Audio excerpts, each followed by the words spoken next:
E até o retorno do Messias, a gente vai lutar para conseguir cumprir os mandamentos. Alguns a gente vai ter mais facilidade para cumprir, outros a gente vai ter mais dificuldade, mas a gente vai dar o nosso máximo. E quando a gente não conseguir cumprir, tá? Alguns a gente vai contar com favor imerecido de Yahuwah Elohim, tá?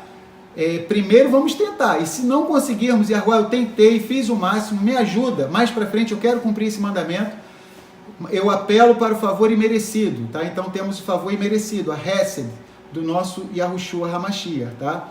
Então vamos lá. Vamos ler um comentário do versículo 5. Yahuwah faz uma promessa a Josué, a Yahushua, como já havia prometido ao povo, em Deuteronômio 11, 25.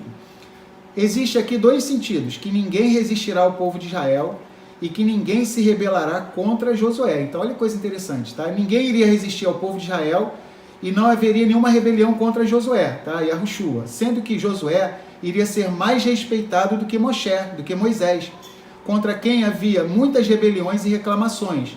E a promessa era, para todos os dias de tua vida. Então olha que promessa maravilhosa, tá? O Criador deu nas mãos de Josué, tá? Imagina você já ir para uma batalha sabendo que você já venceu, né? Que emuná, né, o nosso povo deveria ter nessa época, tá? Josué junto com o nosso povo de Israel.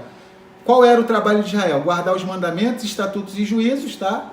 E o Criador já, de antemão, já dizia que daria a vitória para o nosso povo de Israel, tá? E por todos os dias de sua vida. Então essa era a promessa para Josué e para o nosso povo de Israel.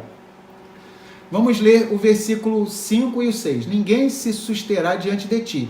Todos os dias da tua vida, como eu fui com Moshe, assim serei contigo. Não te deixarei e nem te desampararei. O Criador, vocês estão reparando como o Criador está dando uma turbinada em Josué, ligando ele toda hora no 220? Por quê?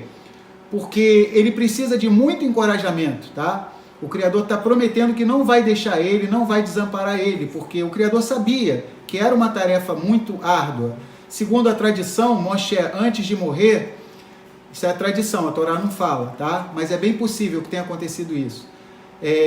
Segundo a tradição, Josué teria falado para Moisés, como é que eu vou substituir a ti, Moshe?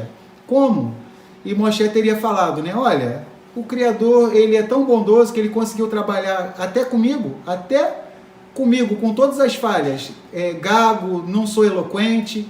Quando o Criador me chamou na sarça ardente, eu hesitei, né? De acordo com a tradição, o Criador insistiu com Moisés durante uma semana ali na sarça, para que ele fosse libertar Israel, tá? Isso segundo a tradição, a Torá não fala, tá? E Moshe teria falado para Josué, poxa, se o Criador conseguiu me usar, muito mais ele vai usar você, Josué. Então olha que coisa interessante, né? Quando duas pessoas humildes conversam, né? Ou seja, Moshe, o maior líder, está passando o cajado para o seu auxiliar, para Josué, e os dois são extremamente humildes, os dois confiam inteiramente em Yahuwah Elohim. E uma coisa que se diz em Israel é que o Criador tem muito mais facilidade de trabalhar com vasos quebrados, com pessoas que olham para dentro de si, olham e falam assim, caramba, né? Elas pensam, né? Será que não tinha melhor do que eu não, Elohim, para que tu estivesse escolhendo? Então é com essas pessoas que o Criador tem mais facilidade de trabalhar. E Paulo explica isso, para que a excelência do poder não seja nossa, mas seja de Yahuwah Elohim. Nós somos como vasos de barro, mas sobre nós repousa a excelência do poder de Yahuwah Elohim, a Ruach HaKodesh, o Espírito Santo que habita em nós. Então o Criador, ele tem muito mais facilidade de trabalhar com pessoas que olham para dentro de si e se consideram totalmente incapazes, porque essas pessoas elas não vão dar nenhum passo, elas não vão se mexer nem um centímetro, sem que Yahuwah Elohim fale para elas, vire à direita, vire à esquerda, para frente, para trás, avança, recua, tá?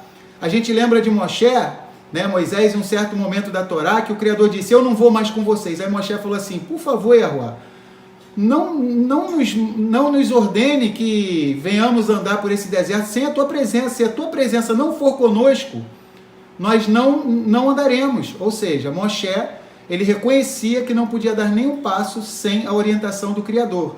E Moshe passou esse legado para o seu discípulo Josué. Josué aprendeu, poxa, o meu professor Moisés, ele agia dessa maneira. O homem que foi escolhido por Yahuwah Elohim para receber a Torá no Monte Sinai, o homem que libertou nosso povo do Egito, enviou as pragas. Moshe, a gente vê em inúmeras passagens da Torá, quando o povo se rebelava, a primeira coisa que Moisés e Arão faziam era o quê?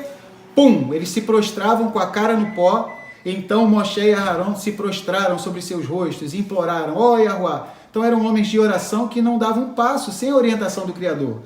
E Moisés e Arão formaram uma escola. Josué, como um fiel discípulo, ele olha para dentro de si e não vê forças, mas o Criador tem facilidade de trabalhar com pessoas que reconhecem a sua fraqueza, tá? Para que a excelência do poder seja de Yahuwá Elohim, tá?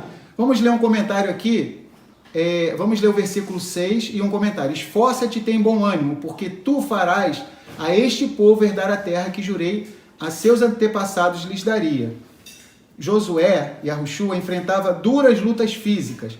Internamente deveria conduzir o povo em tempos de guerra, de conquistas, e estabelecer uma nova forma e uma nova ordem de vida na pátria prometida. E, externamente, liderar o exército e ficar vigilante contra as influências do meio ambiente pagão ao qual chegaram do deserto. Daí a bênção: seja forte e seja corajoso. Forte fisicamente e corajoso de espírito. Olha que coisa interessante. Por isso que o Criador fala: ser forte e corajoso. Forte fisicamente, porque eles tinham que lutar, tinha que saber manejar a espada, o arco e flecha, o escudo, tinha uma técnica ali de arte marcial envolvida, ou seja, não era só uma batalha espiritual, ou seja, era uma batalha espiritual e física também. Eles precisavam se empenhar no manejo das armas, tá? A gente vê, por exemplo, mais para frente, tá? Quando chegar em Samuel, a gente vai ver a habilidade de um judeu chamado Davi, um Yahudi chamado Davi,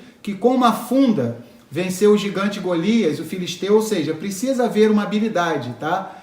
Na guerra. Então ele tinha que ter essas duas características: forte e corajoso. Forte fisicamente e corajoso de espírito. Então nós devemos cuidar do nosso espírito, mas devemos cuidar também do nosso corpo. Por quê? O nosso corpo é o santuário de Yahuwá Elohim, tá? Então precisamos ter saúde, precisamos nos exercitar para viver a vida, para cuidarmos da nossa família, tá? Para desfrutarmos o melhor que o Criador tem para nós, tá? Então não adianta só cultivar o espírito e largar a saúde de qualquer jeito, tá bom? Porque o nosso corpo é santuário de Yahuwá Elohim, tá? Então vamos lá. Vamos ler o versículo 7.